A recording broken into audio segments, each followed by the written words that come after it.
you really are quite intuitive, psychic. You would have some psychic ability, intuitive ability, with 2 planets in the 11th house and the moon in Aquarius.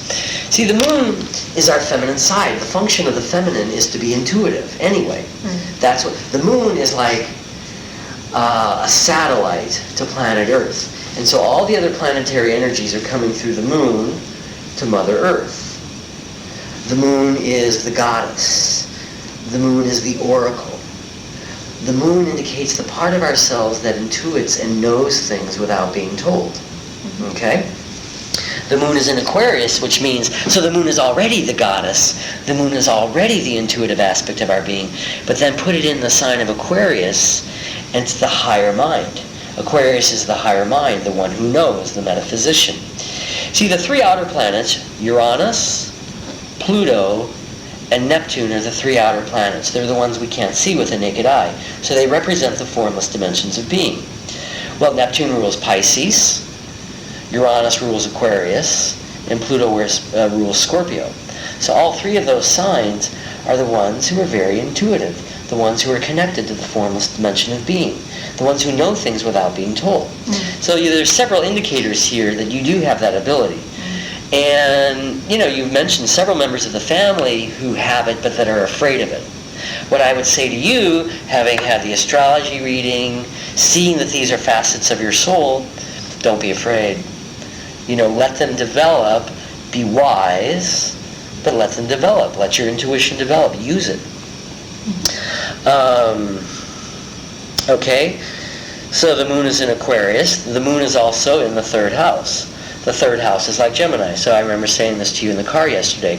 When the moon is in the 3rd house, it means you're a talker. You feel safe and secure, the moon, when you're in communication with people.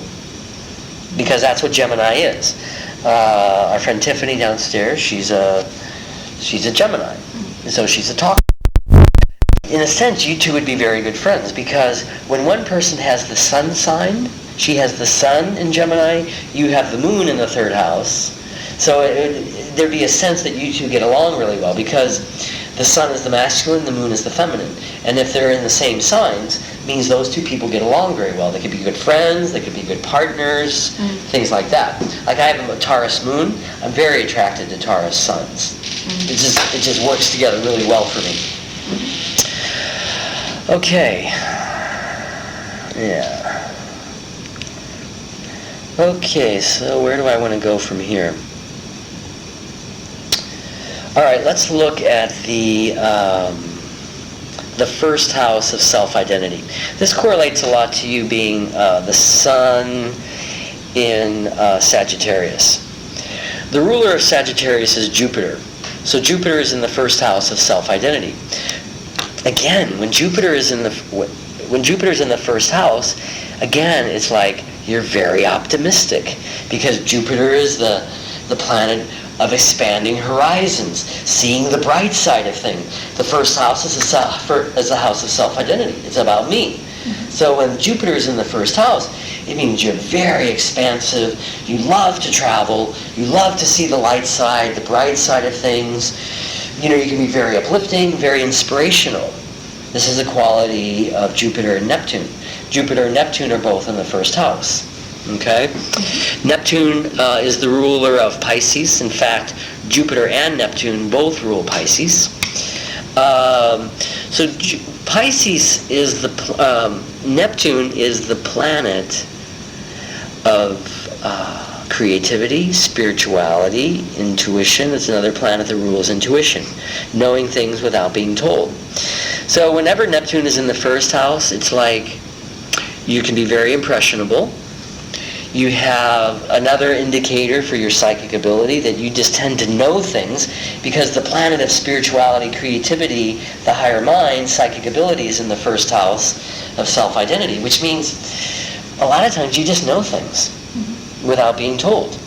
And I think it's important. I would really encourage you actually to develop that ability. You're a Scorpio rising, and the moon is in Aquarius, and Jupiter and Neptune are in the 1st house. These are all indicators that you can really You could really be an astrologer. You could use it in your business work, your sense of knowing things, instinctively knowing what to do, things like that. So you could really develop it and use it to your abilities.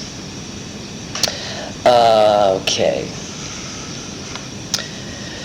So let's go here. Mercury. Mercury is the planet of the mind, the rational mind, the thinking mind. Okay? It's at 29 degrees and 59 minutes of Sagittarius.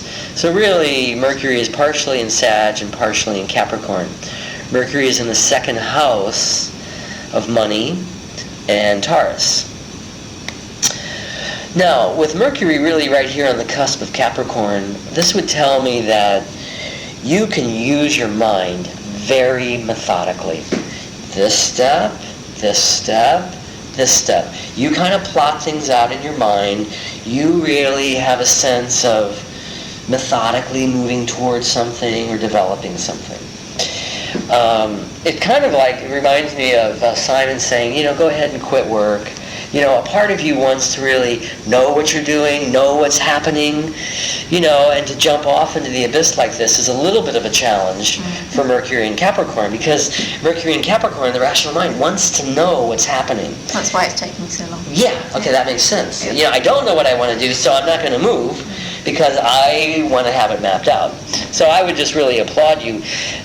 This Mercury in Capricorn is very different from all the psychic and intuitive ability that you have, because Mercury wants to take one step in front of the next, where all of these psychic influence is going to say, listen, sister, listen to what's going on inside. The mind doesn't always have to be in control and know exactly what to do. Is there anything that says that, because that frequently controls me more so?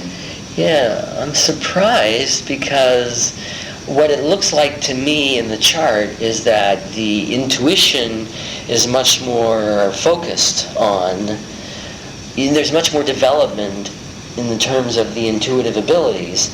This is really the main indicator that I'm seeing, for the strength of the mind. Which, the Mercury one? The Mercury, right. Yeah. But you're saying it's rather predominant, it tends to rule things, when I'm actually seeing that the intuitive abilities are much more developed than that. So I don't know why. Or maybe that's the conflict. Yeah. That's why the conflict's coming in. Right. The one thing we talked about with being verbally aggressive. See, Mercury is the rational mind, the logical mind, the thinking mind. Mercury is also communications. Mercury is the ruler of Gemini. So it rules communications, verbal communications, written communications. Mercury is at 29 degrees in an exact square. These lines in the middle of the chart are what we call the aspects. So Mercury is in an exact 90-degree angle here to Pluto. Pluto, remember, is the ruler of Scorpio. Passive-aggressive behavior, manipulation, jealousy, these are the lower forms of Pluto. Pluto is the tyrant, the torturer, mean. The low side of Pluto, it's not all bad, but the low side of Pluto can be cruel, mean, aggressive behavior. So to have Pluto in an exact square to Mercury would tell me, if you get pinned in a corner, if you get pissed off, your tongue could be so sharp, very, very sharp. It's a karmic indicator. I find emotion welling up for me as I'm reading that. It's a karmic indicator. Anytime the squares are karmic challenges, the trines are karmic gifts. The blue lines are karmic gifts. The red lines are karmic challenges. So it's, the way I look at astrology, it's something you're bringing with you from the past. To deal with. Yeah, right. And a square means the two planets are a 90-degree angle, and the two planets are in friction. You get enough friction, you're going to get a smooth edge. So the squares indicate, I have 9 squares in my chart. You have 1, really. I mean, there's this one here. Okay, you have 2 squares, actually. two 90-degree angles. So what's showing that? Because aren't these red ones also? Well, those are red ones, but these are oppositions. But see, the computer program, usually aspects are within about 6 degrees. This aspect is definitely not. You have 9 degrees, 54 minutes. So let's say that's 10 degrees. It's showing an opposition to Saturn, which is at 17 and a half. Well, it's just barely. Right. Within aspect. I think it's a little wide. I don't think it's truly an aspect.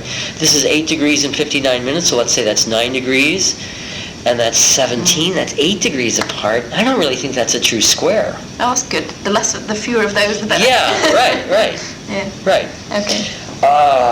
So you have 2 squares. I have 9 squares in my chart. Look at all the red lines. All the squares. Yeah. Okay? Obviously, I asked to learn a lot coming into this life because that's providing friction so that I learn lessons. That's another way of looking at it. You know, any of the karmic challenges, well, sure, I want my life to be easy and I want it to go smooth, but in reality, there are ways to help my soul evolve. And sure, I'd rather just have blue lines and not have any karmic challenges, but I accept, you know, and we can accept the growth. What's the other one? Is Venus squaring the moon. Okay, that's the other one. Let me just finish here, though. So with Mercury squaring Pluto, again, just like this morning, you know, I'm seeing that I'm worrying, and I'm afraid that I'm just going to go back into my old way, and just, okay, so we identify. The same way, what I said to you, in the same way, when you feel like a claw's coming out, you learn to stand, be like, wow, okay, Leigh, look, you know, the anger's really coming up. Look at the talons are out. Look, I want to say something really mean. So we don't always have to fully identify with the emotion that comes up. The way we let these things burn is I step out of myself like, wow, look at that anger. Look how I want to just slice that person in half. This is one way of learning to work with the energies. Instead of always acting it out, start being more detached, observing. The moon in Aquarius is very detached.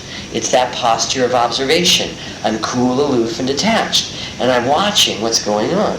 So in a sense, with the moon in Aquarius, you really already have a proclivity for that. You have an ability to watch with detachment. It's just that you need to practice it more in the day-to-day life. And I would say that that's very important with Mercury in an exact square to Pluto, because Pluto's the tyrant and the torturer, and the low side of Pluto can be fucking mean. And on a verbal level, you just want to watch it, you know, and really know that you're working with a karmic issue in this way. Okay, let's go over, let's talk about the 2 sexual indicators. Mars is at 27 degrees Libra, and Venus is really at 10 degrees Scorpio. So they're not conjunct. When Mars and Venus are conjunct, it means the person has a very, very, very powerful libido. So, you know, in a way, lucky for you that they're not conjunct, because you already have such a strong energy sexually with having a Scorpio rising and Venus in Scorpio. Venus is the planet of love, the feminine side of love. As I already said, beauty, aesthetics, romance, things like that. Venus is in a conjunction with the ascendant, so you really do present this very loving, good manners, appreciation for aesthetics, art, things like that. It's very important in your life, particularly because it's conjunct the ascendant, and you really present the energy of that. When Venus is in Scorpio, there's a very, very, very strong sexual energy, because Scorpio is intense sexuality and Venus is the feminine side of love. So again, I just think, you know, it's like whatever religion we were brought up in, generally the sexual behavior is, you know, honey, don't be that, you know, don't go into that so strongly. For you, I'd say it really is who you are. If you're not really aware of that aspect of your being, I would say I would move towards it. Whenever Venus or Mars are in Scorpio, it means the person also can walk on the dark side of sexuality. Dark side meaning not evil, but what's unacceptable to the collective consciousness. So what would be the unacceptable things? 3 ways, doing a lot of crazy positions, unusual behavior, being very intense in sexuality, S&M, bondage, prostitution. These would be the kind of aspects of sexuality that are unacceptable to the collective consciousness. What the books say, whenever Mars or Venus are in Scorpio, is that the person has an evolutional task to learn about the dark side of sexuality. See, I used to have a lot of judgment about the bathhouses and sex clubs and things like that. And once I learned that these people have an evolutional task to learn about this side of sexuality, it was like, oh, there's nothing to judge. You could, and you may want to, go into these things as a way of learning about them. Always with Scorpio. See, Scorpio rules the dark side, are what's under the consciousness. So when we go down, Scorpio rules addictions. It could be sex, drugs, alcohol, overeating, gambling. Scorpio and Pisces rule addictions. So Scorpios and Pisceans have a tendency towards addictions. So as a Scorpio rising or Venus in Scorpio, we go down into the dark side. Again, not evil, what's unacceptable, the collective unconscious. And then we come back out and we unite the light and the dark. The problem with the scorpionic stuff is we go down in there and then we get stuck. Okay. So that's just something always to keep in mind with the Scorpio stuff. We're supposed to explore when we have Mars or Venus in Scorpio, but there's a tendency to get stuck.